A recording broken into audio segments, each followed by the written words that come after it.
నమస్తే,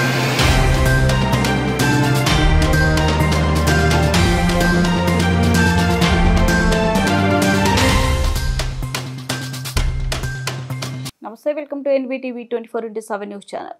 సోమవారం ఉదయం 11 గంటలకు వైఎస్ఆర్ కాంగ్రెస్ పార్టీ అధినేత వైఎస్ జగన్మోహన్ రెడ్డి ఆదేశాల మేరకు చీరాల నియోజకవర్గం వైఎస్ఆర్ కాంగ్రెస్ పార్టీ ఇన్ఛార్జ్ కరణం వెంకటేష్ బాబు సూచనల మేరకు ఈ రోజు బాపట్ల జిల్లా వైఎస్ఆర్ కాంగ్రెస్ పార్టీ యువజన విభాగం ఆధ్వర్యంలో యువత పోరు నిరసన ర్యాలీ నిర్వహించడం జరిగింది.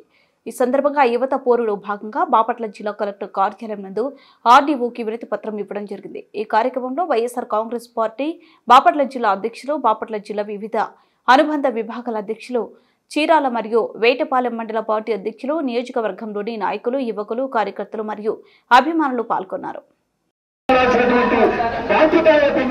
చంద్రబాబు పుట్టల పుట్టతో పరిపాలన చేస్తా ఉన్నాడు. పోలీసు వ్యవస్థను అర్థం పెట్టుకుని పరిపాలన చేస్తా ఉన్నాడు.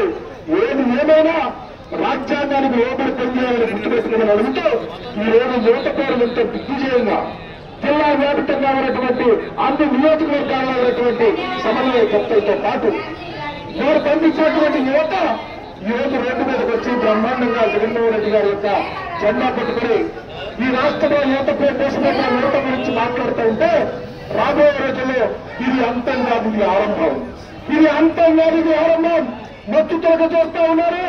రాబోయే రోజుల్లో మీ అకృత్యాలు మళ్ళా ఎండగట్టడానికి వైఎస్ఆర్ కాంగ్రెస్ పార్టీ యువజన విభాగం అగ్రపద్ధతిగా ఉంటుందని చెప్తూ మెమోరాండాన్ని కలెక్టర్ గారికి వారి రిప్రజెంటేటివ్ ఎవరికైనా ఇవ్వాలి.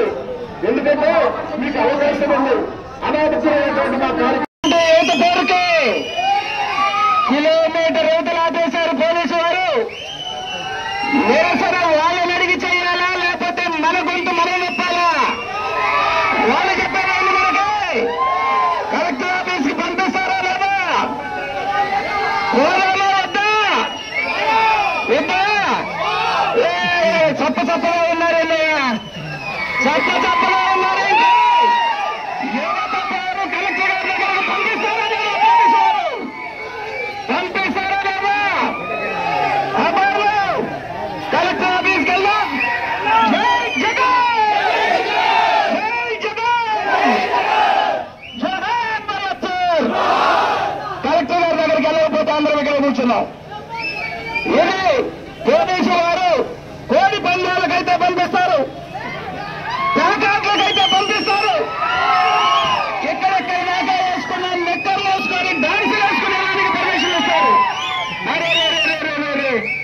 విద్యార్థులకు సంబంధించి ఉద్యోగస్తులకు సంబంధించి మోసం చేసిన ఈ కూటమి ప్రభుత్వాన్ని ప్రశ్నించడానికి ప్రభుత్వ అధికారులు, పోలీసు అధికారుల పట్ల కొంతమంది పోలీసు అధికారులు ఈ కూటమి ప్రభుత్వంలో పసుపు కచ్చిపల్లాగా మిగిలిపోయారు. వాళ్ళ సంగతి మాత్రం పూర్తిగా తేలుస్తామని చెప్పేసి చెప్తున్నా. ఎవరిని వదిలేదని చెప్పేసి చెప్తున్నా. ఎందుకని కలెక్టర్ ఆఫీస్కి పంపించాలని అడుగుతా ఉన్నాం. అదే అంతమంది మేము అక్కడ కూర్చొని వాళ్ళు అంగన్వాడీ వాళ్ళు వాళ్ళ బాధలు చెప్పాలని చెప్పేసి వస్తే అరే రైల్వే ట్రాక్ దగ్గర కూర్చోబెడుతున్నారు. ఏంటి పాలన? ఈ పాలన ప్రశ్నించేటువంటి హక్కు లేదా? ఈ రెడ్ బుక్ రాజ్యాంగం ఏంటో నేను అడుగుతా ఉన్నాను. నేను చంద్రబాబు నాయుడు గారు కూటమి ప్రభుత్వ నాయకులకు చెప్తా ఉన్నా, ఈ రాజ్యాంగం అంబేద్కర్ గారు ఇచ్చినటువంటి రాజ్యాంగాన్ని కానీ మీరు రెడ్ బుక్ రాజ్యాంగం ద్వారా రాయాలనుకుంటే గ్రామ స్థాయిలో ఉన్నటువంటి కూటమి నాయకులందరికీ చెప్తా ఉన్నా, జగన్మోహన్ రెడ్డి గారు అధికారంలోకి రాబోతున్నారు. ఆ రోజున ఖచ్చితంగా గ్రామాన ఉన్నటువంటి మీ నాయకత్వం ఊర్లు దాటిపోయేటువంటి పరిస్థితి వస్తుందని చెప్పేసి చెప్తున్నా. ఈ విధానం కరెక్ట్ కాదు. లోకేష్ బాబు గారు మీకు చెప్తా ఉన్నా, ఈ రెడ్ బుక్ రాజ్యాంగం కరెక్ట్ కాదు.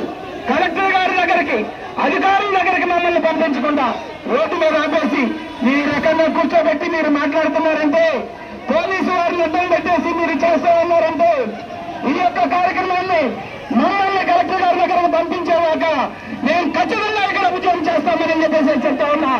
2 కిలోమీటర్లు ఉండాలి.